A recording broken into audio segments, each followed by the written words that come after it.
Welcome back to the Clean Techies podcast, where we interview the top climate tech founders and VCs to get their best advice for you. On this episode, I am very excited to be interviewing my friend and extremely chaotically involved investor, Jamil Wyne, co-founder of Climate Tech Bootcamp and Riffle Ventures. I'm greatly simplifying Jamil's roles when I say that, as in reality, he is an investor, community builder, policy advisor, and professor, all in one very busy person. Our conversation is exactly as insightful and chaotic as this sounds. I could not be more excited for you all to listen. This episode is even more special because we recorded this on the day that the climate tech opportunity dropped from the Oxford Climate Tech Initiative, for whom Jamil was the lead. So this was his report and it dropped the day of this recording. You get to hear his thoughts on each of the hottest sectors in climate straight from the press as we get his live reaction to the report. If I sound excited, it's because I am. Thank you to all of you for listening, and let's get into the show. Enjoy the episode. Shout out to our sponsors, Net Zero Insights. Net Zero Insights' mission is to enable the transition to a sustainable future by giving decision makers access to the leading market intelligence platform on climate innovation. Through the Net Zero platform, Net Zero Insights provides high-quality data and insights on the CTVC ecosystem by being the best at tracking orgs and funding rounds. I've had a great time using this to prepare for the podcast and researching companies, funding rounds, VCs, and the latest I need to know about the ecosystem. Use the link in our description to schedule your personalized demo with the team and claim your 10% discount. Thanks again to the Net Zero Insights team for sponsoring this show. Hey there. Are you building a climate tech business and looking for very specialized talent? Consider reaching out to our sponsors, NextWave Partners. NextWave are experts in talent acquisition, recruitment, and retention across the climate tech, renewables, and ESG spaces globally. So if your team is growing or you're looking to make a career change yourself, feel free to reach out to NextWave at next-wavepartners.com or reach out to one of their consultants directly via their LinkedIn page. All right. Well, Jamil, welcome to the show. Yeah, it's great to be here, man. Thanks a lot for having me. Glad we're getting this done. Me too. We've, for the audience, we've gone back and forth, a decent number of times, just completely independently of this. And long story short, it just so happened that we could have you on the show. So I'm really looking forward to it. You have like one of the most diverse set of experiences, and you're still going. So I think, if anything, we might leave the audience more confused than when we started. But I think that means that we had a good show. So I don't know how you feel about that, but I'm excited for it. Whatever we need to do. If it's confusion you're looking for, I've got that in spades. So, as somebody who is always confused myself, I'm happy to to help others become confused. So yeah. And real quick, where are we finding you today? So I'm based in Washington, D.C. So typically I'm here, sometimes travel, but more often than not, this is where I'm at. Okay, perfect. Well, just for the audience, why don't you, just as a bit of a teaser, there's like probably 6 or 7 things we could talk about ad nauseum about what you do, but just what's most relevant to you. Could you just give the audience an introduction as to the things that interest you and what your roles are? Yeah, absolutely. So I think the easiest way to describe it would be current work focuses on climate change, primarily climate tech and climate investing, from 4 angles. So first one would be, as an investor, I have a portfolio of climate tech startups. They are all North American based for now, but certainly would love to start expanding abroad. Most of them are in kind of the usual suspect sectors, right? So energy efficiency hardware and batteries and bioplastics, et cetera. And so it's been a great adventure to be able to move into that space, but one that we're all still learning a lot about. Next hat is in the academic sector. So that's done through teaching a course at George Washington University called Systems Thinking and Climate Change, and then also being one of the co-leads of the Oxford Climate Tech Initiative at the Said Business School in Oxford. And that's less teaching, much more research. And as we were talking about a second ago, just came out with our first kind of inaugural study on climate tech around the world. And then on the advisory side, and this is where I kind of take a little bit of a step back from the technology side of things and focus a little bit more on just the pure investing and a little bit more on the policy side. So that's through work with groups like USA, the Development Finance Corporation, the UN, World Wildlife Fund, sometimes also work with governments around the world. And usually the questions there are, somebody wants to implement some type of new climate finance strategy. It's typically something that the organization is, somewhat well versed in, but they need extra help in thinking through some of the, stumbling blocks, opportunities, et cetera. And so that's where I try to help. And then the last is probably the one that I'm most excited about, even though I feel really lucky to be able to do all of this. But this fourth bucket is the one that I think is where I'm going to start having a bit more, just allocating a lot more time to, and that's through running the Climate Tech Bootcamp and then co-founding and running Riffle Ventures. The bootcamp you could think of as a pre-accelerator for climate tech startups from around the world. Riffle is more of a venture builder and advisor, and I think as I said earlier, I think we will eventually have a fund. It's just not where we're at the moment. So anyway, that is me in a nutshell in terms of what I do now. And then how I got here is, I've always worked in the world of entrepreneurs, predominantly ones that are trying to solve some type of big challenge, if whether that be education related, healthcare related, environmental and energy related. And so I I think I'm entrepreneur first, founder first. Always want to have those people be in their corner.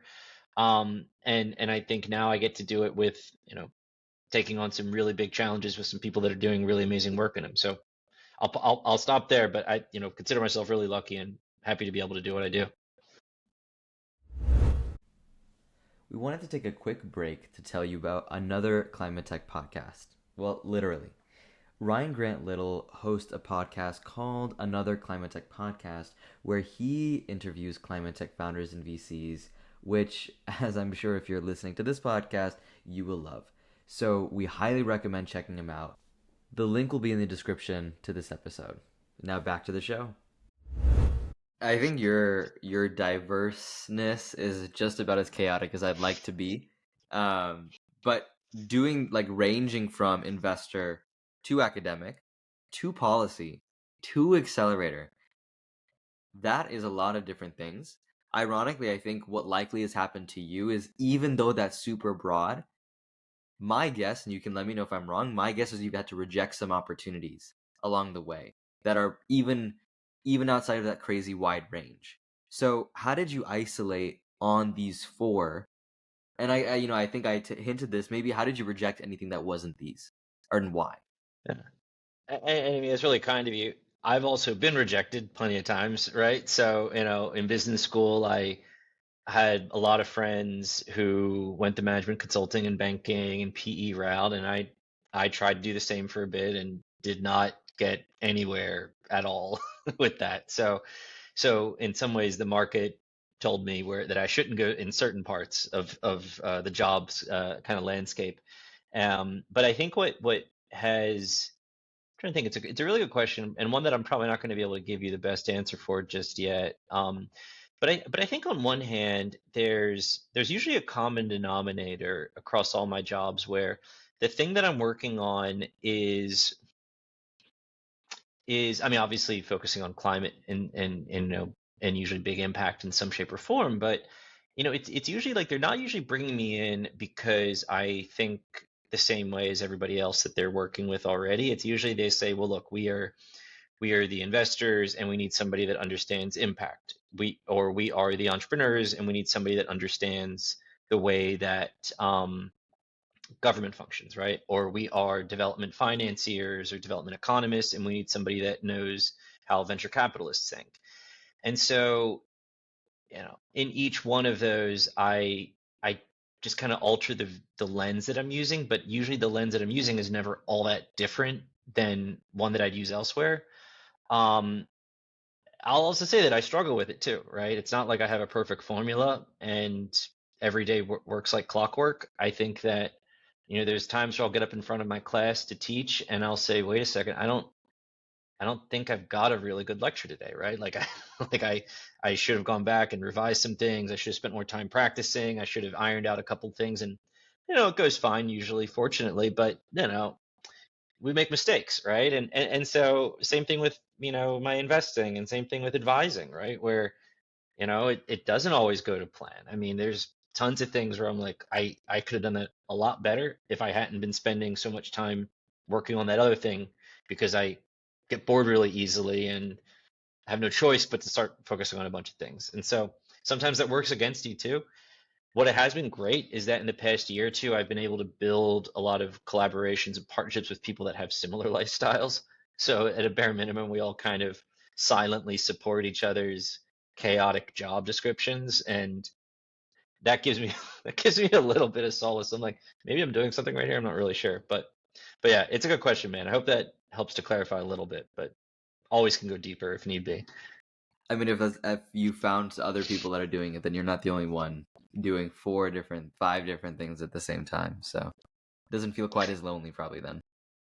Yeah, I think so. And because a lot of it is loneliness, right? Or becoming comfortable with it, right? With saying, when especially in a town like DC, and this is setting climate aside, but it's not uncommon, like introductory question you always get is, well, what do you do? Right? And so I'm already a wordy enough person that I'm going to have trouble describing just one job. So to be fair, sometimes I just dodge the question entirely, or I make something up. I mean, I moderated a panel a few weeks ago, and somebody was like, "Well, what's your job?" And I was like, I don't have a full-time job," and that was my answer, and that kind of left it at that. And I felt like they thought I was being kind of facetious, but I was like, no, it's actually the truth, and you probably don't want to hear me give you like a 5-minute pitch on what I do, and that's fine too.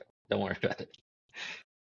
You're probably measuring how much fun you're having by how long that answer is when they ask, "Oh, what is it? What is it?" And then you have to keep going on. No, like I think if anything, some of the best like collaborations that we need out of climate are going to come out of the people who have experience in all these different fields. If anything, that's a lot of what people are saying, which is, the IRA and all the different climate legislation has made what we're doing something that investors, founders, policymakers, researchers, like especially for deep tech, need to be involved in. So maybe you just are the model for the IRA and the thing that we hope for the next generation of professionals. I don't know. I'm biased here. I will admit I'm biased here. I very much also aspire to not be able to describe my full-time job, I will say. So, but I appreciate that. So one thing we'll maybe try to take one by one. Yeah. But starting off, I actually want to talk a little bit about the policy side, because I think that's going to be the best thing to put out in front, because I think it's the most different, at least for our audience. So your experiences range from the World Bank to UNICEF. You spent some advisory time at Antler. And of course, even your work as a professor can, interface with this and surface with this. Given that you operate in a lot of ways, especially like you said, with the most enthusiasm towards venture and climate building and investing, how do these experiences inform those side of your roles? And if you have any examples, I think it'd be great to hear just how these things have changed how you thought. Yeah. No, it's a great question, and the one thing I'd add that I think is probably just as relevant, if not more, is I've done a fair bit of work directly with governments, not as a public sector employee, but as an advisor, on either as an individual advisor or as part of a team, and so that gives me a bit of insight into how government functions, and it's helpful for me, and I think it's helpful for others too, hopefully, in that a young early stage startup is only going to get so far without having some big entity come in, right? Whether it be a big corporation or a government, um, and usually it's kind of one of those two in some shape or form, to open up access to a market, right? And it doesn't mean that they are guaranteed to survive the valleys of death that startups experience because of that, but it's a massive seal of approval, but just an enormous door opener, right? So I learned about that living and working in the Middle East, where the startup ecosystem when I was in that region was really nascent. And then, I mean, now it's blossomed considerably, but at the beginning, you had like maybe one fund per country, absolute maximum. And usually it was like one fund serving like multiple countries. So you didn't have this dynamic, robust ecosystem like you do in the US or in other countries. So what I'm getting at here was that they started off with, a lot of like kind of old, I wouldn't say old, but kind of standard startup models, like e-commerce and apps and that kind of thing. And the goal was to partner with a massive telecom provider, right? Because you could get access to a critical mass of users that way, and you could move into multiple countries overnight that way. And so knowing that there are entities out there with enormous market shaping power and knowing how to get to them, I think is so fundamental to the climate tech game. And at the same time, when dealing with entrepreneurs and investors, and I totally get where they're coming from, there is this kind of allergy to working with government and like quasi-government organizations, right? Like you say government, they turn the other way. You say World Bank, they freak out, right? You say UN, they're like you're speaking a foreign language to me, right? So and I get where they're coming from, but at the same time, with climate, I think we are just time and again reminded that we're not going to get anywhere if we don't have massive corporate and public sector entities coming on board here, right? Like there's just no other way. And the IRA it's novel in so many ways, but one of them at a minimum is almost like a wake-up call for those of us that were thinking this would be like a purely private sector technology driven voyage, that there's a massive elephant in the room called the US government that has just so much influence, and we're not going to get anywhere without that. And I think the interesting thing is that, and I think this is maybe tied to another question here, is that it's also a really good reminder is that those two sides don't know how to work with each other, right? Like there's a reason that, they're holding events here in DC to kind of demystify working with the Department of Energy right now, right? And it's not just because people like to gather in DC and go to happy hours. It's like there's a blockage here, right? Of two communities, let's say, for lack of a better word, that have historically not really hung out together, right? Like your average, economist or engineer or whomever in the DOE probably would not know how to best support a startup. By the same token, your average entrepreneur is probably not going to say, I know how to navigate the corridors of the US government, right? Or whichever government they're in. And so it's this, like sobering reminder of like these two parties really, really need each other, and neither is going to be able to fulfill their agenda without the other. But traditionally, nobody's given them any practice on how to work with each other. And so it's a fascinating equation, but also one that is also concerning at times too, right? Because this is tantamount to being able to get these solutions into the market and scaling them. And if we're not doing that, then we're not hitting our climate targets. And so we have to pay a lot more attention, I think, to the dynamic between these different players, for sure. There's, something that I'm really, really interested in. You brought this up a little bit in the beginning, which is, partnering with telecom.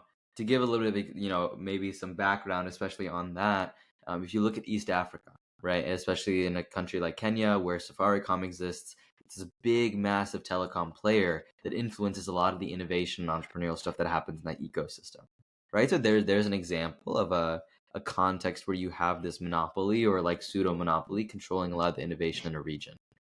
And to me, I've always found that there is potentially a really, really clear parallel between developmental finance and how people put in developmental dollars and support that, and climate, because essentially you're trying to de-risk through either non-dilutive or non-traditional financing methods and get things to market.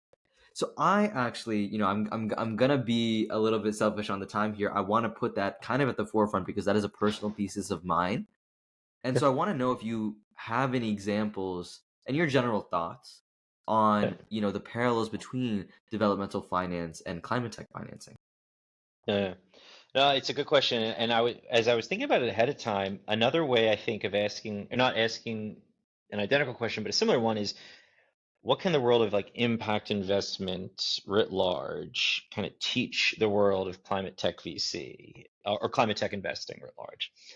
And I think one of the big lessons was that not everything has venture-like returns. Very few companies in the world do, right? Like venture is a little bit of a hammer that treats the rest of the world as a nail. And so, you know, already you're looking at a tiny subset of companies that you can truly invest in if you're pure VC. developmental finance, and I think impact investment to an extent, says, look, there's a much bigger kind of sea of assets that we can invest in. And as you said, rightfully so, we're not going to be able to use the exact same instrument to do that. And sometimes it means we actually have to bring in multiple instruments, right? Like a grant mixed with like concessional funding with like a low interest loan, and then some private equity on top, so that you can, round out the size of the full ticket, but at the same time everybody gets adequately de-risked and protected in the event that things go belly up, right? And I think we haven't gotten there yet in the climate tech space, where we've started thinking about like at scale. I think this is happening, but I don't think it's happening as kind of part of the norm. But thinking about like, how do these different types of capital interact, right? Because as I was saying earlier, with kind of governments and startups, you're bringing together two worlds that typically don't know how to work with each other. And if you bring in a commercial bank with a foundation or non-dilutive funding office at the government level, with a group of angel investors and some project financiers and some investment bankers, like, yes, they're all deploying capital, but they have extremely different agendas and metrics to gauge success. And so it is a lot of like herding cats that the development finance world has had to do. And they've also had to work a lot with governments, right? Because a group like the World Bank kind of exists to support governments around the world in some shape or form. I mean, they don't refer to their mandate as that, but that's their main client. And so development finance has had to figure out, how do we go into really, really hard to work in countries, relatively speaking, that, don't have stock markets. They don't have like, they may not recognize Class A shares, right? Like there's a lot that your typical investor, you know, looks for or they don't even think about really when they're investing in like the US or EU, that you have to be hyper vigilant around when you're moving into emerging markets. And I think the development finance world has, by definition, done that, right? Like they've proven that you can move capital into these countries. It doesn't mean that you can make venture-like returns. Oftentimes you don't. But it does mean that there are like people and companies worth backing. And I think that, and again, climate VC is really constricted to just a few countries of the world, right? Like most VC, when it comes to climate tech, if you leave the US and the EU, it kind of disappears, right? I mean, you can include China and India in that, but still, you've only added, I mean, two extremely big countries, but there's billions of people that are not at all a part of that ecosystem then.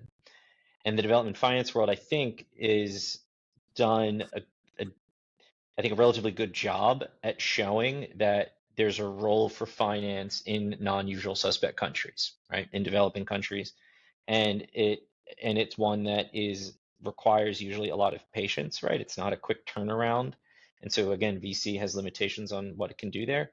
But anyway, I'll pause there because I go on a ramble. But I would say those are some of the things. But I'm happy to go a little bit deeper on this, especially if you want to make it a bigger focus of the conversation. We Yeah, can I do mean, that. I would love to just round it up by asking if you have an example of a company that did this well. You mean like a development finance firm that did this? Or like, A finance firm that has had like a successful strategy, or a company that's gotten the collective finance and scale to a private market. Just in your experience, if you've worked or like either known pretty well a company that's done well given this whole structure. yeah, so it could be like one that's like, we've got a grant to get off the ground, and we raised like a round or two of VC, and then a project finance entity came in. Yeah. So I would need to do a little bit more thinking on like somebody that's put together like these different pieces, right? These different instruments throughout their life cycle, because that would probably mean, they're profitable now, or at least they've been around for a while, that they've generated a fair bit of revenue and could use that to, pay down some of the debt if that's what they've taken on. Look, nobody in particular is coming to mind, and it's not because that they don't exist. I know that they do. It's just I'm blanking right now. But I think what you would probably find is that finding that type of company that's brought together all the different types of instruments is probably a unique phenomenon globally, in the sense that you're not going to find them, at least in climate tech, outside of probably like the US and EU, and maybe China. And what I mean there is that it's a luxury to say, right? Like, well, when you're at this age of your growth, you can access this type of funding, and then we'll bring in these other types of investors that we're very close with who, co-invest in deals, and they can write different types of checks. Most countries don't have that, all right? And that's something that's really unique and I think wonderful about the market that you and I live and work in, is that that diversity of capital is there, right? Because if that wasn't, we probably wouldn't even be talking about diversifying the climate tech capital stack, because we wouldn't even know that that's possible, right? And so I think that we're going to have to rely, as much as we need to get solutions out the door to people that need them all around the world, we need to be supporting companies in vulnerable markets as well. I think a lot of the best practices on how to fund and get these companies to scale fast is probably going to come from higher income countries. Where the development finance world comes in, though, is it's a mixture of the different instruments, but it's also just navigating more complex business environments, right? Like, there's a reason that people want to like set up shop in Delaware and Luxembourg and like the Cayman Islands, right? Like they're legal systems that people understand. They're tried and tested over many, many decades. There's a level of comfort and transparency that comes with it. If you don't have that, right, transparency and trust, it's going to be very difficult to move money into the countries that historically have not gotten a lot of this funding. And so even if we're not going to be able to identify a case study in those countries of like a company that was able to raise a lot of different types of instruments, the development finance world is a good kind of proxy or platform or benchmark maybe to show that there are opportunities in these countries. And as we help companies from, say, the US or EU or elsewhere, where we do have a more robust financial system to scale into these countries, right? That's where I think we're really going to rely heavily on the development finance world, because that's their bread and butter and something that it's really hard to find anybody that can do it as well as they can, even though it can be a very difficult and convoluted process. So that's where I think the two will kind of meet up most frequently. No, that's a really interesting perspective, because I think most people understand scaling within their own current context. I feel like there's a lot of micro economies that have yet to figure out how to get, a project financed. And there's that unique challenge, but then there's also the challenge of, okay, if you're trying to get technologies in front of the communities, I know, so I'm working at Elemental Accelerator, and a big thesis is getting technology in front of the people who are experiencing this challenge. A lot of that happens not just in the US, but of course outside the US borders. And so understanding the types of methods that have been used to scale technologies in that context, in the developmental finance context, I think there's a lot to learn within climate tech. And I think that's one of the Yeah. things that, I think there's a lot of people who are aware of that, but there's so many, like at some point you have to just cover ground where you can cover ground. So someone like you with sort of the Swiss Army, tool set, I think that's really, really key to have an advisory role. So, just Yeah. just another shout out to that, No, parallel.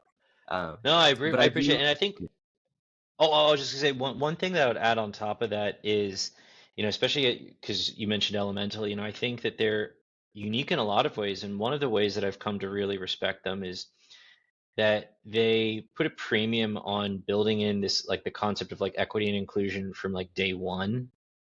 And it's not identical to necessarily reaching all vulnerable populations in the world, but the reason why I bring it up is that what we found in some of the work we were doing with Oxford, at Oxford, was that most companies, and this was actually through a friend of mine, Eric Burlow, he did the research and then he was kind enough to let us use some of his data. But very few companies that are getting backed by climate VCs right now have built this concept of like equity and inclusion into the work they do, demonstrated that it that theme is not a nice to have but a must have, and it's also one that you can integrate. And I think that what we're finding, and this is again like the development finance world, I think is a helpful kind of benchmark here, is that if you don't put that in from day one, it's really hard to do it later. And I think I hear so many companies say, well, eventually we're going to go into low income communities or we're going to move into emerging markets. And I think they say it probably because they're interested in doing it eventually, but what they don't realize is that you have to basically re-engineer your company if you're going to make that move, a decade into your lifespan. There's when I know it gets used a lot, but when people would ask Yvon Chouinard from Patagonia, how did he do what he did, building this company that had a, wonderful work-life balance and was really respectful of nature and sustainable in more ways than one. He was like, well, I did it from the beginning. Like I didn't do it several decades into the company, or several years into the company. This was always what I wanted to do. And I think that that's a good reminder of both what groups like Elemental are bringing to the table, but also the development finance world, because by definition, they have to see really, really clear additionality, right? Like they don't usually get involved in things if it's just a plain old financing play. Like they want to see multiple examples of additionality. And I think that we could learn, a thing or two from that as well, because that's something that's really critical, irrespective of what you're building, especially when it's in climate. Yeah. And I think, just like last thing I kind of want to say on that is that it's, if anything, the one thing I also do want to bring is that we're talking about sort of the developmental to climate financing route. I also think with the amount of experimentation with deep tech, different fund strategies, different fund lengths, there's a good chance, and I'm sort of keeping my eye out on a fund strategy that actually works the other way around, that goes from climate finance, to developmental finance. And what are some Mhm. things out of this mass experimentation that are going on in climate that we can adapt to a developmental finance context? But and kind of using that as a transition to go into more of the venture side, Right.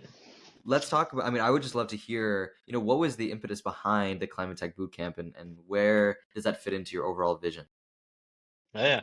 So it came out like kind of by mistake. It was something that I had already taught, I think, for one semester here in DC, and I had an interest in continuing to teach. And I was just thinking this could be a great way when I'm, not teaching during the, I don't know, kind of broaden my horizons a little bit while still using this kind of teaching muscle. And a friend of mine from business school had invested in a company called CoLeap, which is a kind of subject agnostic ed tech company that helps people that are have some expertise build courses around that expertise, right? So if and that can apply to a really, really wide range of different use cases, right? We had, CoLeap did the Climate Tech Bootcamp, but they also created something for the no code space, for leadership development, for a wide range of different areas. And so I, by chance met them, and through my friend who had invested, and without really knowing what we were going to get into, said, could we build a climate tech course on CoLeap? And for a month or two, we did some back and forth on who would the course be for, what would it look like, what do we not want to do, right? Because there's lots of new platforms getting created to support climate entrepreneurs and people that are studying climate, et cetera, or want to work on climate. And I didn't really put a lot of thought into that. And then one day somebody said, well, this feels like less of a course and more of a boot camp. And I said, okay, that sounds good. And they said, well, what are we going to call it? And I was like, maybe just call it the Climate Tech Bootcamp, I suppose.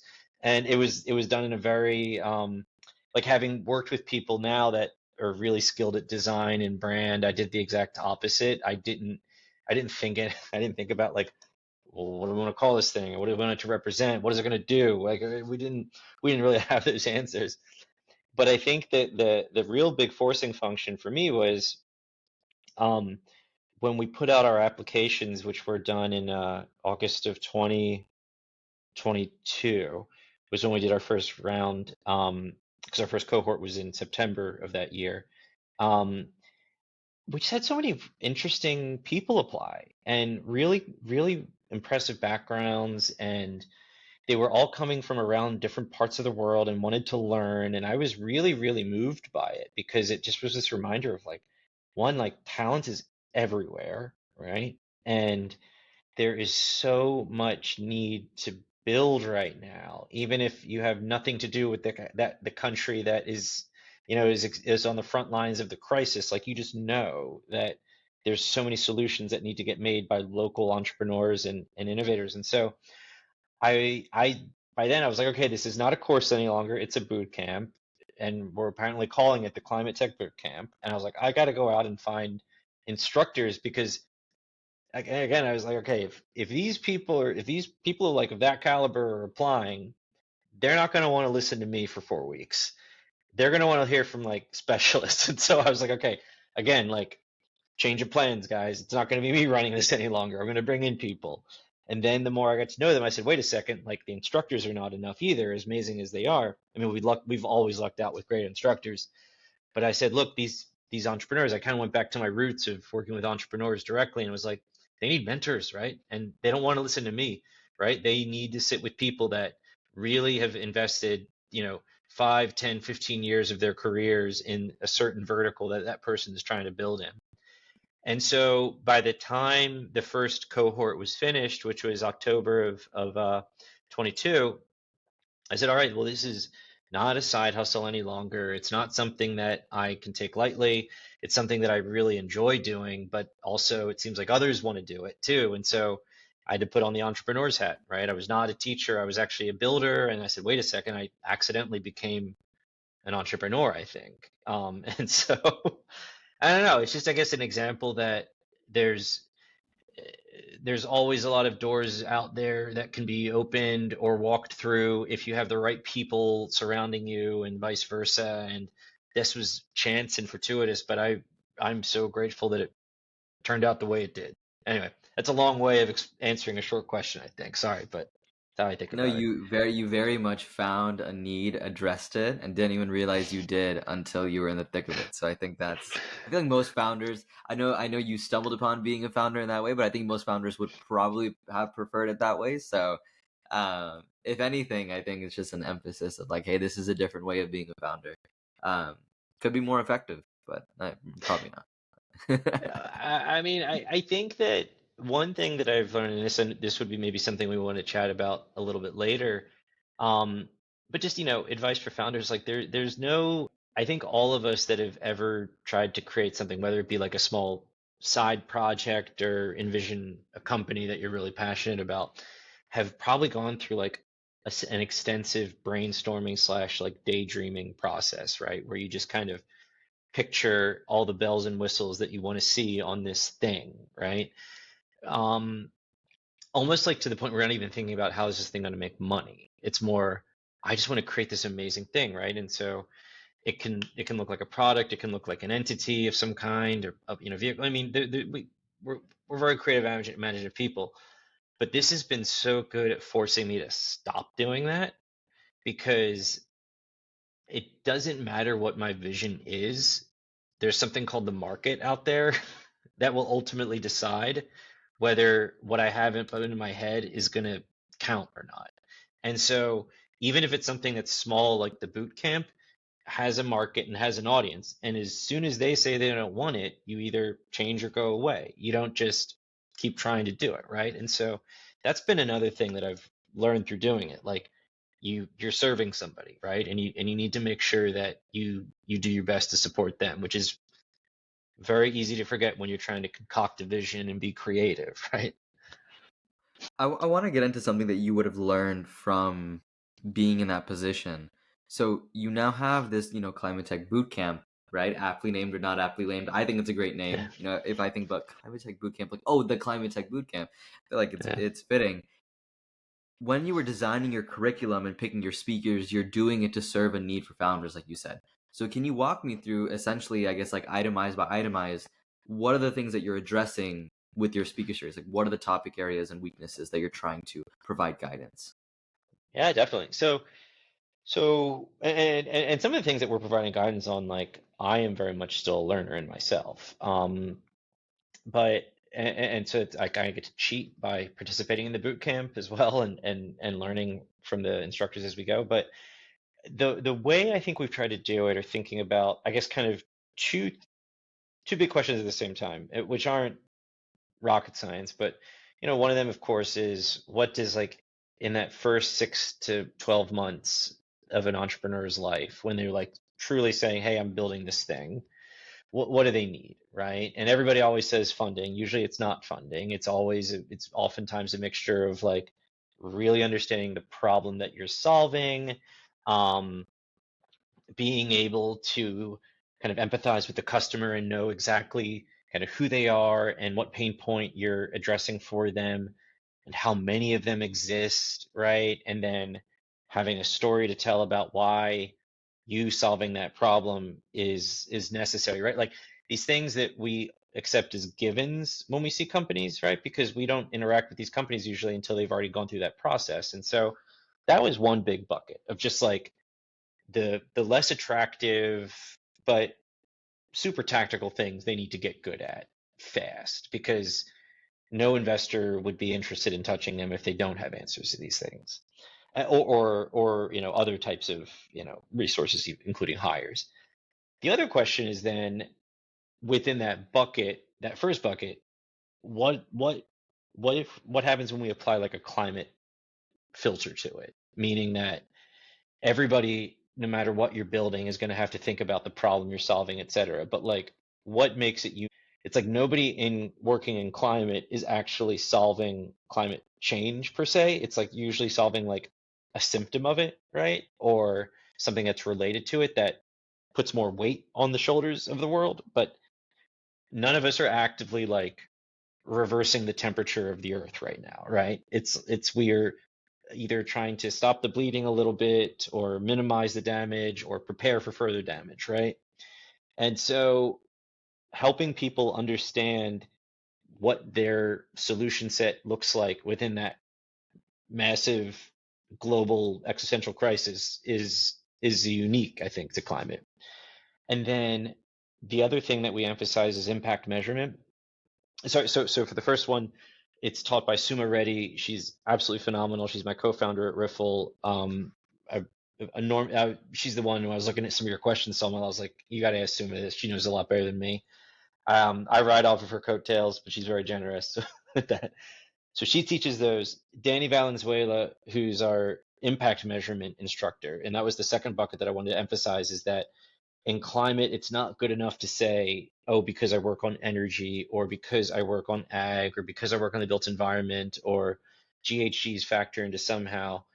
It's not going to cut it, right? And I think it's something that like the climate tech world can learn from the development and impact investment world, that they, to a fault, emphasize impact measurement, right? Where they'll say, I need to know in very, very precise detail, like who is the end beneficiary here? Like that's how they talk about it in the development world. Like who is the end beneficiary?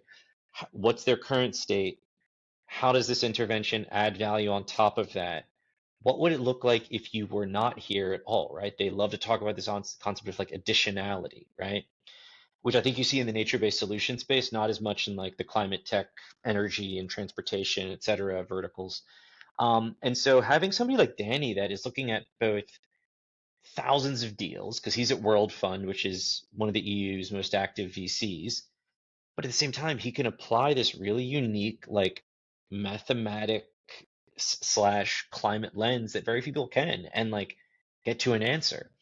And I think it's invaluable to be able to listen to what somebody like him can say and do that you're probably never going to find out if you're actually pitching to him, right? Like he's not going to walk you through the methodology. He's going to say yes or no and maybe give you a couple bits of feedback. That's it.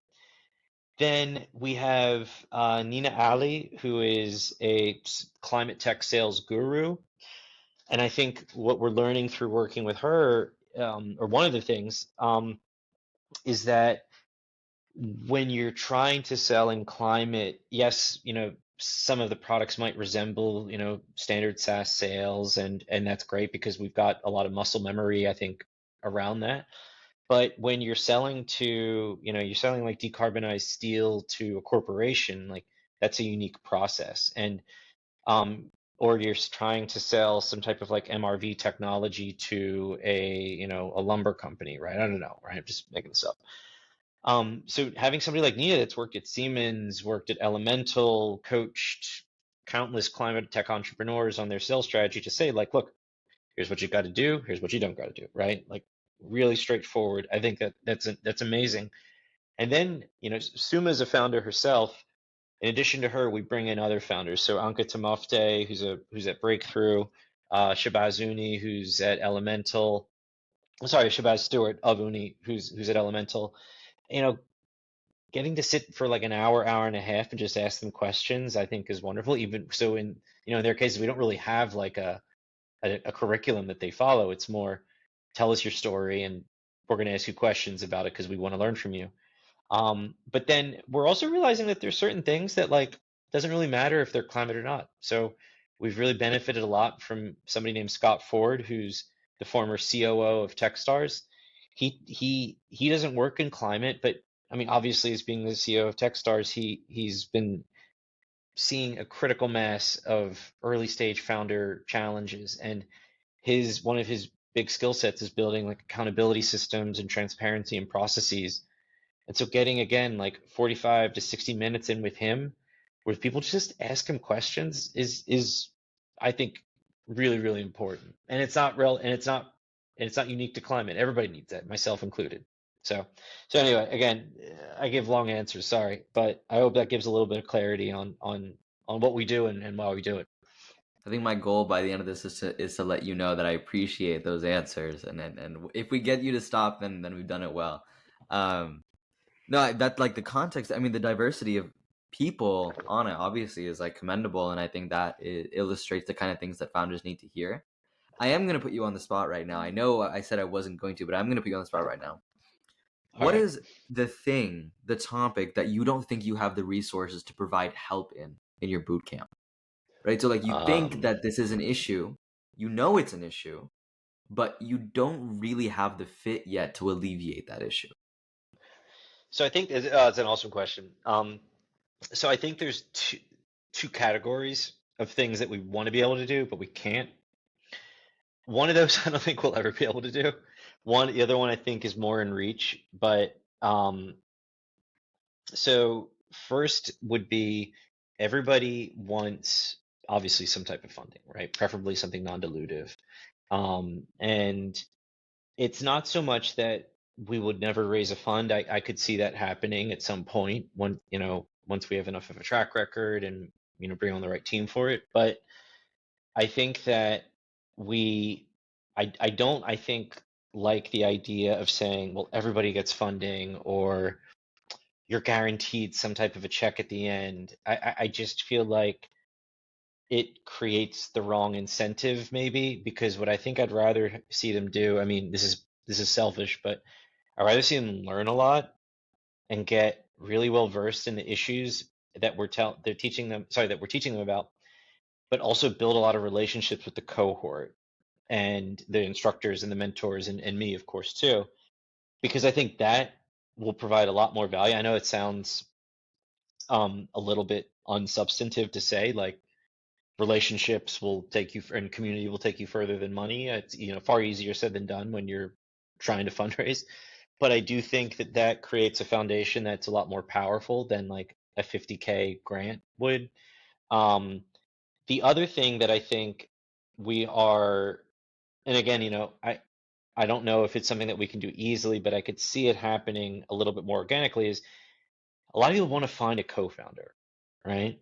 Like building a company is extremely lonely and unforgiving, and getting that person with you that, is not just there for moral support, but they, just by virtue of showing up and working hard, they subconsciously reassure you that you're on the right track, at least for now. And people often ask us, like, can you help me find that co-founder, right? And one reason why I say no is that I don't know if I have enough like faith in any methodology. Anytime I found people that I really like working with, it's random. The reason why I work with Suma is not because like I filled out like a personality test and submitted it, and somebody matched me to her. It was just randomly met, and we found out that we really appreciate each other and want to work together. So I'm a little skeptical in anybody that can like do proper matchmaking, but I do think that we get closer by virtue of having amazing mentors in our community. Like that to me, and the instructors, and obviously the people that apply. So I guess everything has been the biggest kind of tailwind for me personally, just seeing them being willing to work with the entrepreneurs. And so I think that by virtue of having them around and benefiting even from 30 minutes of their time every few months, it optimizes the chances that we'll connect the dots on the co-founder front. Um, the last thing that I think that we're going to struggle to be able to provide is like direct access to customers, because I would rather see that be an outcome than funding or even finding a co-founder. Like, I think that if you can demonstrate that the market really, really wants what you're building, um, that nothing really can replace that. And it's the best type of funding there is. And it's also probably one of the best ways to hire employees, right? Say, sounds great when you can tell people that you're generating revenue and even approaching to break even. So us being able to do that, I think, is going to be tricky. The other thing, and now I'm thinking about all these things. You've put me on the spot, but I guess I have I have a lot of unconscious thoughts on this. I think another thing that I want to get better at, and I want to find people that are really good at this too. And I'm sure there's some methodologies out there and maybe things we can learn from like non-climate um, types of organizations. But how do you get somebody that's super sharp, right? Like they either have deep subject matter expertise, like coupled with like a builder's mindset, or they're just a hardcore builder and they will bang their head against the wall until they're able to, break through and build this amazing piece of hardware on the other side of it, right? And so, how do you find a person like that and minimize the time needed for them to get off the ground? So, for instance, if we've had multiple PhDs come through, I'll just use them as an example, where I'm like, this person is, you know, probably has made amazing grades throughout their life. They are probably in a small cohort of very, very seasoned experts. So this person knows their stuff inside and out, right? Like they've taken education extremely seriously in their life, right, and done well academically. And like I said, like they've been super talented, right? They've come out of like Columbia and Stanford and UCLA, right? Like PhDs from these types of schools. So you know that they're not casual about their approach to learning, and they're also usually very dedicated to their field, right? So the idea of building something isn't, even if it's a foreign function, it's not necessarily a foreign level of like emotional commitment, I think. And so how do you take that person and, minimize the time needed to acquaint them with, this is what accounting is, and this is why you need to build a PowerPoint slide, right? Like, and how you tell a story and not get too bogged down in the science, right? Like, how do you teach them all of this, but not to the point where it becomes an obstruction to them getting to the next milestone?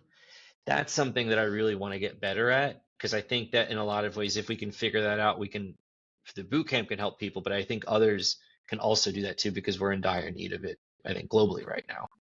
I mean, some examples of that are like commercialization fellowships within these PhD programs. I know those are some examples. Like Cornell University, my alma mater, they have a commercialization fellowship within their PhD program. Right. I can't really speak to the quality of the education on that front, because I think a lot of what you're saying is it's not just about the money and the backing, it's about the mindset and getting them to get into the builder mode. Right. But I do think that there likely are some examples out there that maybe just haven't been scaled. Also because there's always, I feel like, especially, with other guests that we've had that have come from academic backgrounds, they often describe themselves as the outlier. So how do you empower an outlier? Given, definitionally it's an outlier, so how do you systematically get more people to even think about being a builder? Because they probably put, XYZ number of years into being an academic. And so they're probably, pretty married to their vision. So I do think, that maybe, to the audience, if anyone has an idea, please shoot it our way, or any good examples, because I think that's something where it probably just takes someone figuring out the unit economics about how a program like that could scale, or how to get the right funder behind building out that curriculum. I think it's a pretty good Yeah. opportunity. If anything, maybe it's like the Climate Tech Bootcamp for academics, right? Well, we are looking at other models. We hadn't thought about that one. No, but I think you're onto something there, right? Like I think that the process exists, and it's probably something that would be at like a top tier university, right? Or at least an extremely well funded one, right? That can say like we not only have high quality PhDs, but we have these interesting, launch pads or accelerator tracks that they can go down to commercialize what they're building. And I think that to build off of what you said there, to me, the question then becomes, how do you do that? Well, one, at scale so that you can absorb more talent within those universities, but also how do you do it at most of the universities that don't have that kind of funding, right? And don't have those resources they can pull from because the talent is still there, right? It's just that they're not provided that on ramp or even incentive to do it. Because even when we get them at the boot camp, it's kind of predicated on the fact that this person wants to do this, right? And can access it.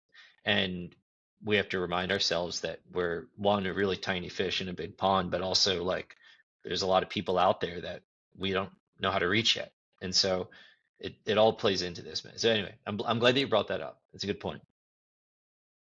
I feel like there's a bunch of other things we could talk about, especially because the inside of talking to a lot of climate tech founders and also solving those problems is super valuable. I do want to talk a little bit about Riffle Ventures before we get too far in. And just to sort of establish, for the audience especially, just a bit of a background. Riffle Ventures is not a traditional VC. It is a venture builder and advisory. So could you talk me through what you actually do in that role? Because we've had some people who have different takes on being an accelerator, a venture builder. Each person kind of defines it in their own way based on how involved they want to be in the startup. So what is your model at Riffle Ventures, and why? So I think, excuse me, very good question. One that to be fair, I think we're still hashing out a little bit because what we are at the moment is a kind of half, well, as you said, half venture builder, where there is a company that is in the climate tech space. It's an ag tech firm called Gather that was founded by Suma, my co-founder at Riffle. And so that will be effectively Riffle's first venture. It's being supported also by Elemental, so you might even have encountered them through some of your work there. Also recently went through the G Beta accelerator that Generator operates, and so has a working prototype. And so there's a couple key early stage milestones that the company has already hit, with some support from Riffle, but mainly just because Suma is an awesome builder.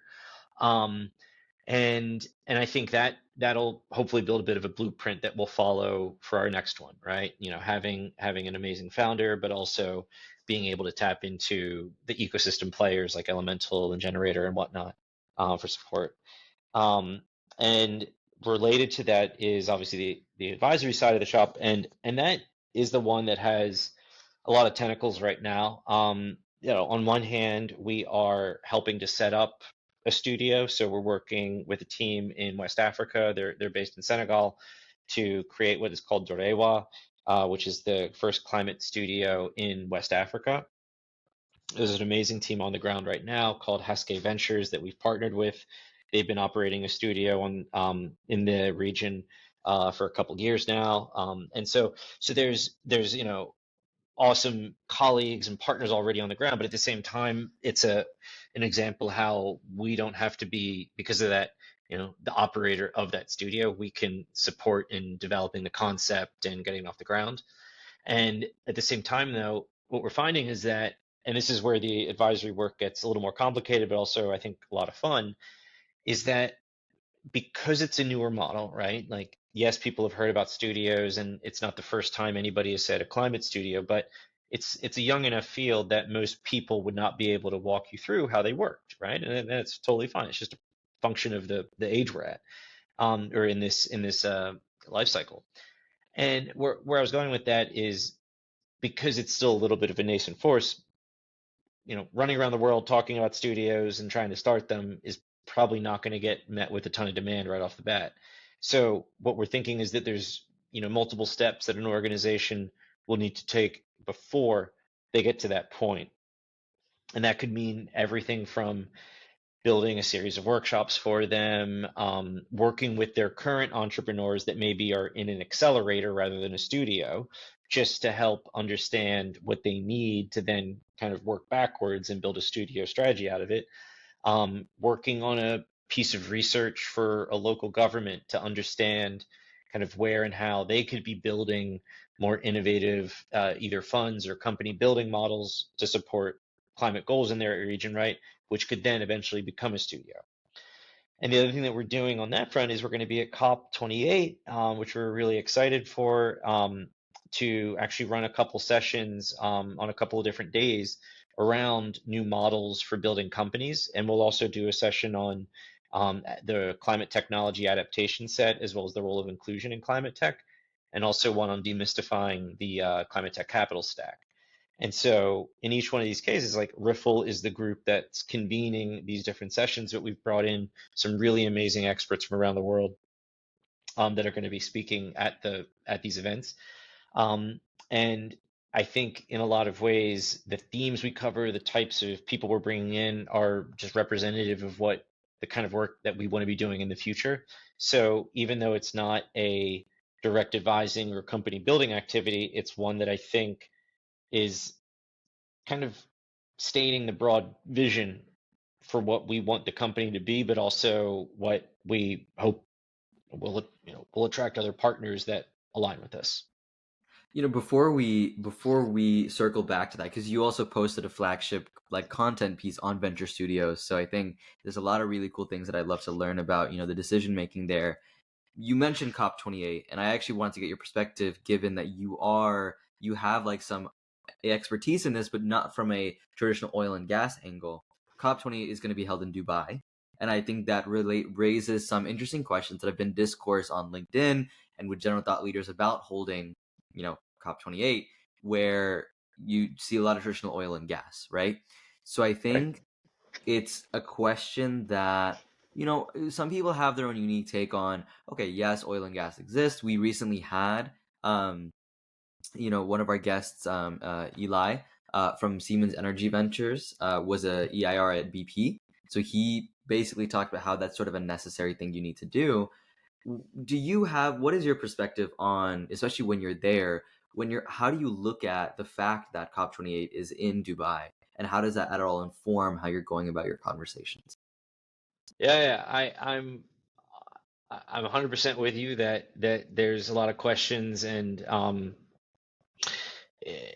would say actually questions slash like accusations, right? Like around the optics at least. And I can totally see where they're coming from, right? The Gulf in particular is synonymous with oil production, and not just any old-fashioned oil production, but putting it in top 5, top 10 per capita oil producers in the world, right? Like these are global leaders in that space. The way that I rationalize it is, on one hand, I mean, and this isn't the core reason, but I mean, on one hand, like U.S. is still the biggest oil producer in the world, and Canada is up there, Norway's up there, Brazil is up there, Mexico's up there, right? Like China, Russia. So these are all non-Middle Eastern countries that are just as significant, I think, in global oil production. So I don't think the argument of they're a massive oil producer and therefore COP28 should not be there is really going to hold water if you look at the story from that angle. The other thing is, I think that we don't have the luxury in climate of saying, well, we're only going to work with some types of entities and we're going to isolate others, right? It's not like fintech or ed tech or health tech where you can kind of cordon off the parts of the world that you don't want to engage in because it doesn't make business sense. Climate is indiscriminate of borders, and so to say that I think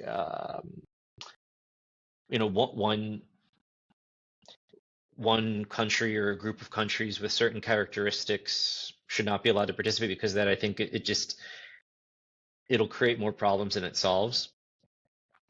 Similar, not to put words in Eli's mouth, but I think similar to what he was saying was like, there isn't a green transition without oil coming on board, right? Like, if you isolate BP, if you isolate Shell, if you isolate the Kingdom of Saudi Arabia, United Arab Emirates, you're turning a blind eye to a massive portion of the global population and market, right? Like, we're not going to get there without that. And I know, and that's one of the things that like the development finance world, I think, can teach the climate tech world a little bit. Like, you have to make some compromises, because otherwise you're going to try to create a vision of a reality that isn't really practical for anybody, but maybe a small bubble that you're a part of.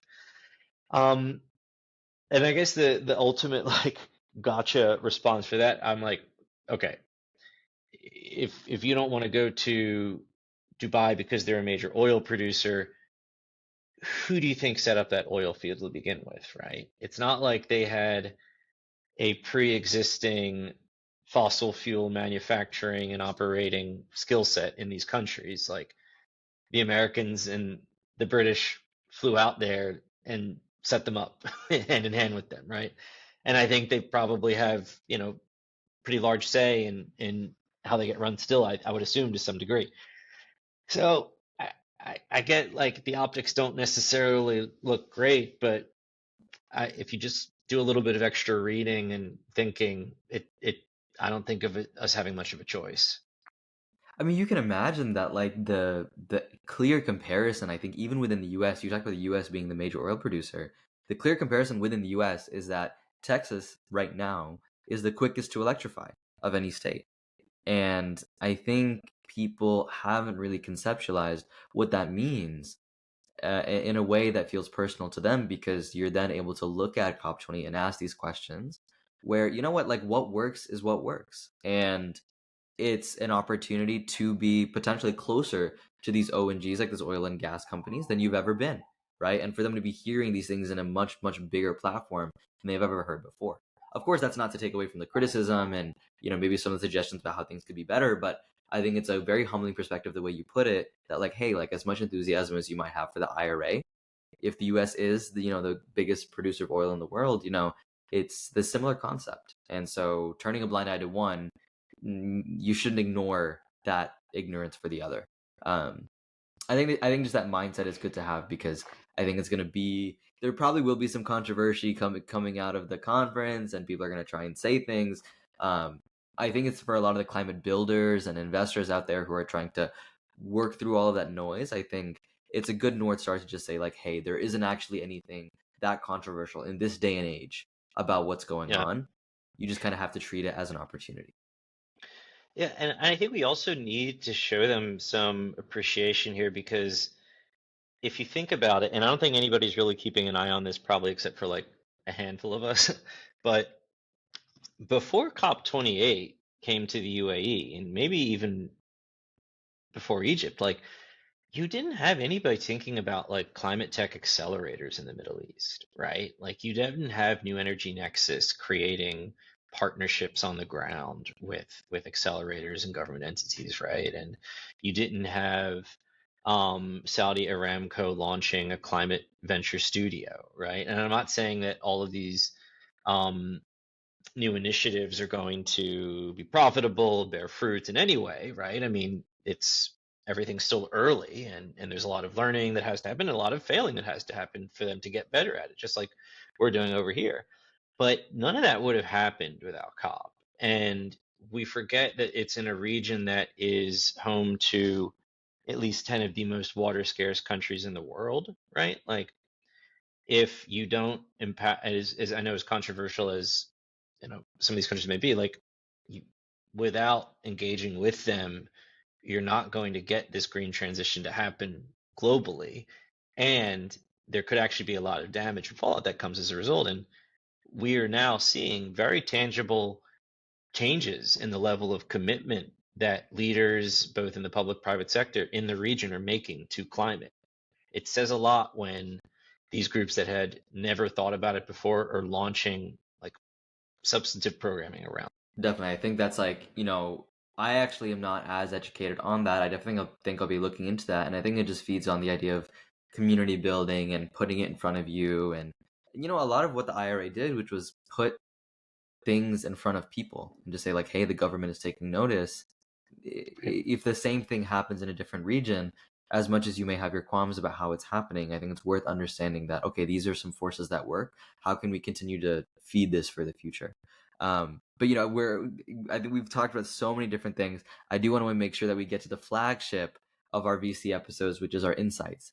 And I'm actually gonna change up the format of insights because our very own guest, you have put out today your report. As far as I know, I saw it today on the climate tech opportunities. So, for a bit of background, this is a report published by the Oxford Climate Tech Initiative.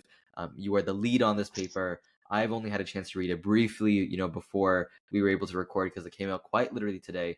But what I'd love to do is I'd love to go through the different sectors that you divided it across and just hear your sort of 1 to 2 minute synopsis about why the most promising opportunity is listed as the most promising opportunity. Mm. Um, And I can well, that probably I means can sort of that probably walk means through I'm it gonna too. have to remember. Yeah, That yeah. probably means I'm So gonna have to remember what we said in the report. Um, there's the why don't opportunities, we? but also I think, yeah, go ahead, Yeah, go ahead. I think why don't we start with energy and then we can just take it from. So within energy, you had written the most promising opportunity to be storage and grid management. Yeah, yeah, yeah. And I think it's good to keep in mind that this was primarily from like a US and EU lens because a lot of the people we surveyed were from there. When we interviewed people, we interviewed them from a broader population set. But so I just wanted to clarify the kind of the vantage point. Well, and so I think that one key reason that I think on the battery front is that obviously in the US, like the IRA has created really unprecedented incentives um, to invest in renewables across the board, and batteries are just kind of front and center, right? Is like that almost like a leverage point, right, in the entire renewable system. And so I think that makes a clear case. And I think on the grid management front, we didn't talk to as many groups that were focusing on that element in particular. But I think again, because there is an opportunity both for hardware and software to integrate into grids, right? For a mixture of obviously updating infrastructure, but also monitoring performance of infrastructure. I think that obviously has massive market reach from the get-go, and you're going to have applicability across sometimes multiple states in one shot. And so I think it makes a lot of sense to, at least from the U.S. perspective on that front. The next section is transportation. And so in this one, the report identifies, batteries, fuel cells, and smart infrastructure. Hmm. Yeah. So on the batteries, and admit I am not really well versed on the fuel cells front, but I would say similar answer applies for batteries here. Obviously, like an uptick in EVs, both IRA, but also just other automobile makers coming on board, and producing EVs. I think puts that again front and center. Can't really operate as a sector without it.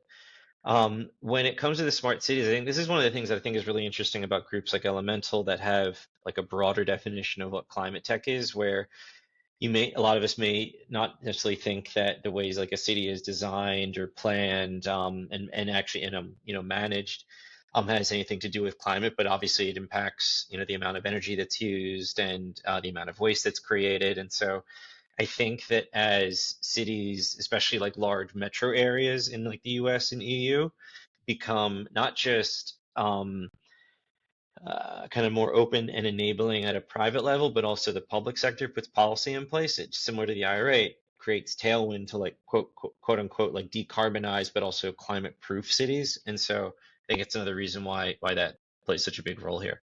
The third sector is food and agriculture. And so the topics here were land use management and alternative foods, specifically, I think low greenhouse gas production proteins. Yeah.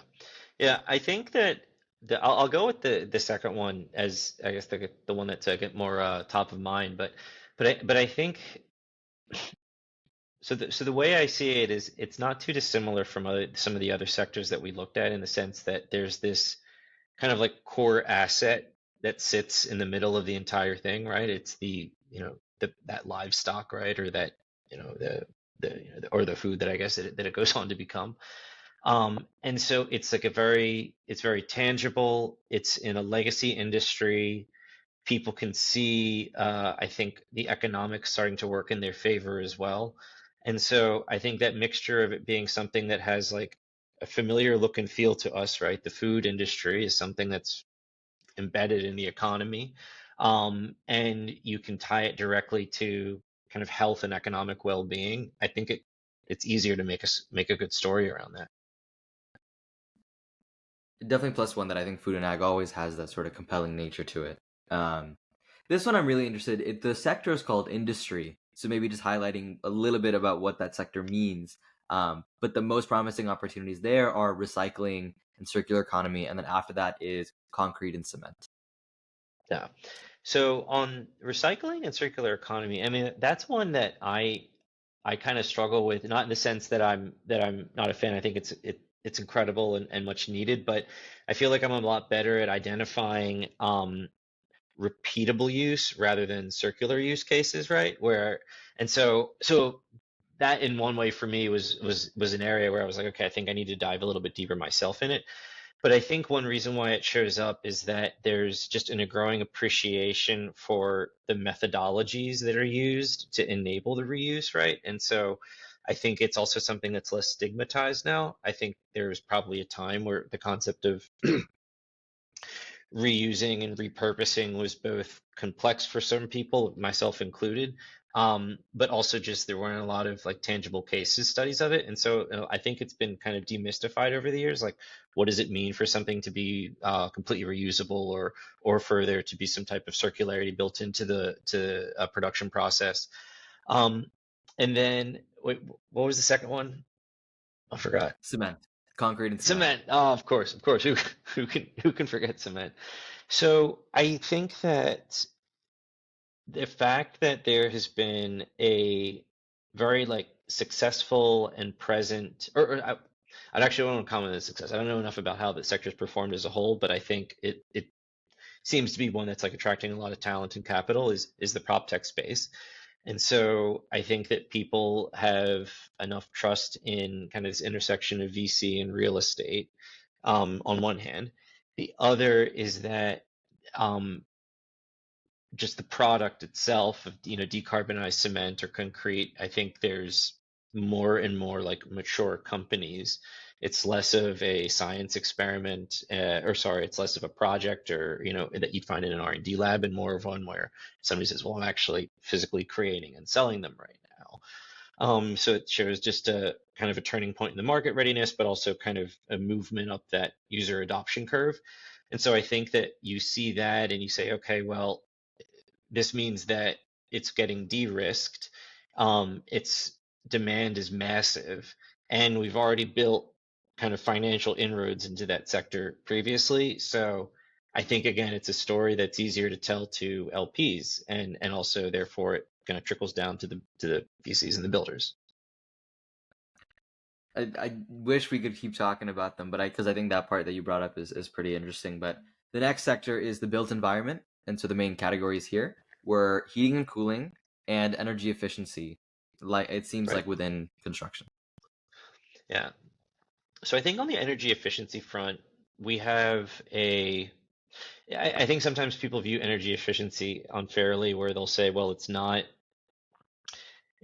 like sucking carbon out of the air, and it's not a completely necessarily like enabling renewable energy. It's just maybe reducing consumption. So can you claim that it has a really powerful mitigation effect? And I think what I would say there is that it's a fantastic entry point, I think, for enabling of like wider scale decarbonization, because it's something that's been around for a while, right? Like Nest wasn't the first, but I think was probably one of the first ones where people started to really be mindful of like how you could have this very easy to use hardware in your home that effectively reduces your energy bill.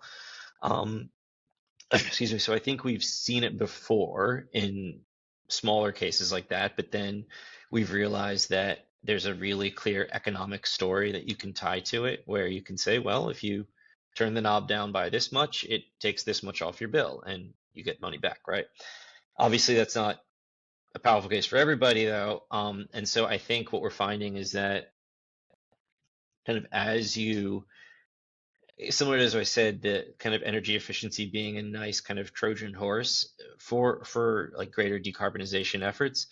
It's like once you demystify the what are now becoming kind of commonplace use cases, I think you're going to find a lot more new business models that open up, because then you're going to be moving into other parts of the real estate sector that we probably haven't had a chance to think about really critically yet. And so that's where I think would be really interesting.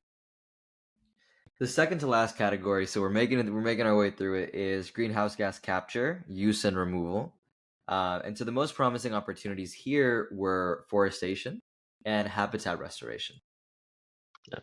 So this is a really interesting one, and I hope more people get a chance to comment and think about this one. So I think most of us would probably say, oh, it's actually direct air capture and different types of carbon sequestration technologies. And for whatever reason, that didn't show up at the top. I think some of that is due to the fact maybe that the people that we surveyed had maybe a bit more of a leaning than we realized towards nature-based solutions. But I think what more optimistically, I think that it shows how the market is waking up to it. I think historically, when we heard about the deforestation challenges, we thought those were issues that philanthropy and charity and government should address. And I don't think any investors saw any business case whatsoever in it. And I think that didn't mean, though, that people didn't care about nature, right? And didn't think of themselves as, a steward of nature in some way. It just meant that we had fewer tools that we could use to protect it from a finance angle. And so I think now that people are realizing that there are not just instruments, but also like use cases that we can point to and say, or case studies that we can point to and say actually worked in this country, it's helping us, I think, kind of reunite with that sensibility that we want to be protecting nature and doing something about it, but we never had the toolkit to do so. And I think optimistically, I think that's getting reflected in investors' eyes too. Yeah, I just want to touch on that a little bit and say I think that is valid in the sense that like that wasn't always what people thought about. I think, I'm a remote sensing enthusiast, and I think that's especially hot in remote sensing is tracking deforestation, reforestation. How do you tie in credit to that? So I know I broke my rule just to contribute that, but I'll do it for the geospatial side. The last one we're basically there is the managing and reporting sector. So the identified opportunities are emissions data, monitoring, and management. Yeah.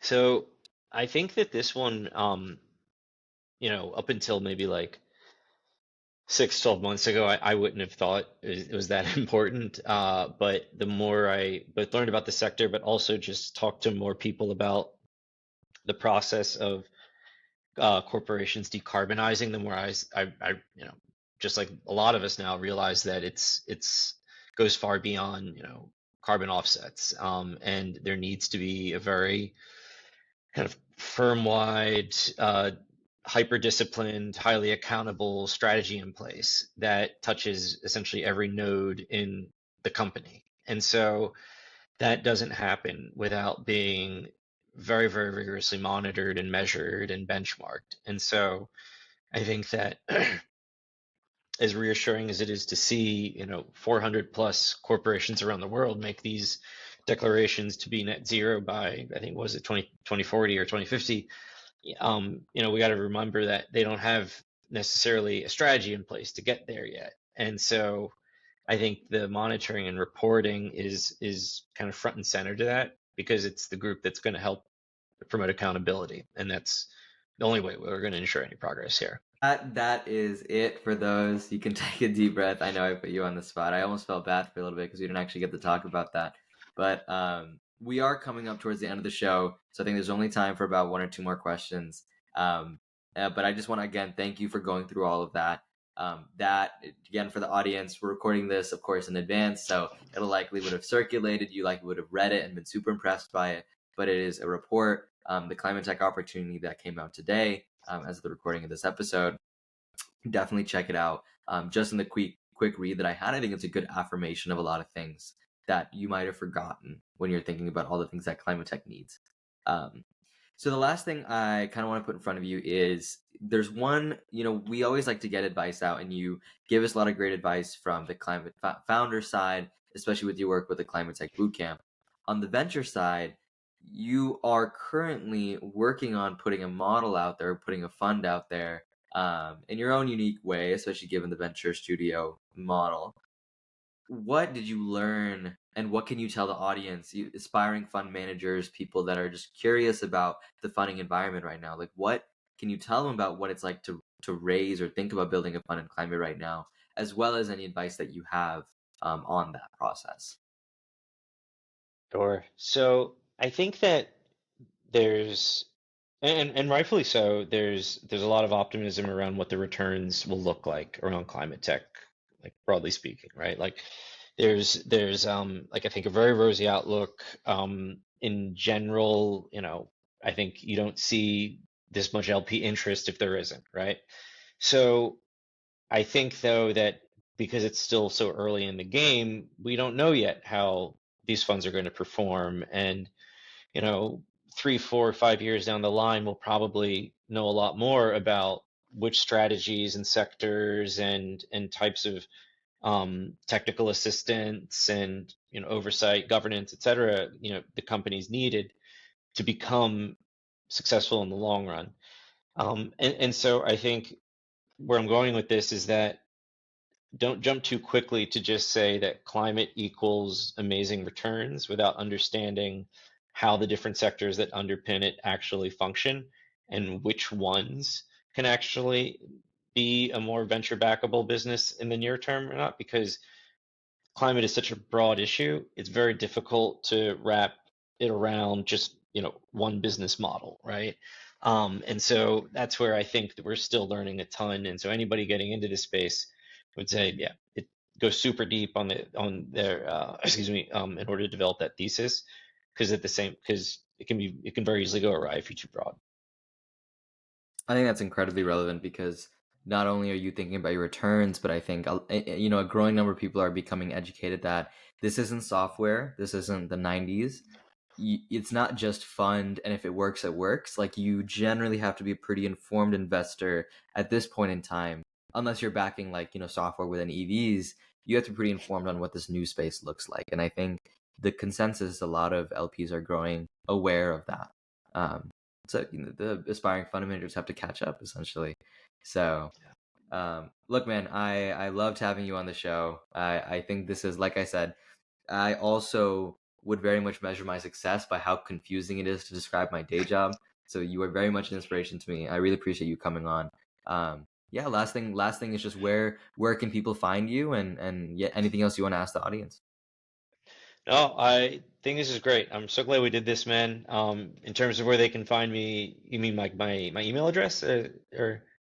LinkedIn, socials, like where, Oh, if you want to okay. be reached. Yeah. Yeah, yeah. I mean, LinkedIn is easiest. I'm becoming a lot more LinkedIn savvy these days, and so I'm realizing it's really important for connecting with people. So definitely get in touch. Happy to be in touch with you guys there.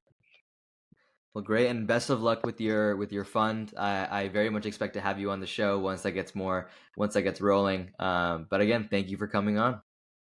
No, man, it was a pleasure. Thanks so much to you and Silas, and yeah, I'm looking forward to hearing it when it's out. But much appreciated, man. This is great.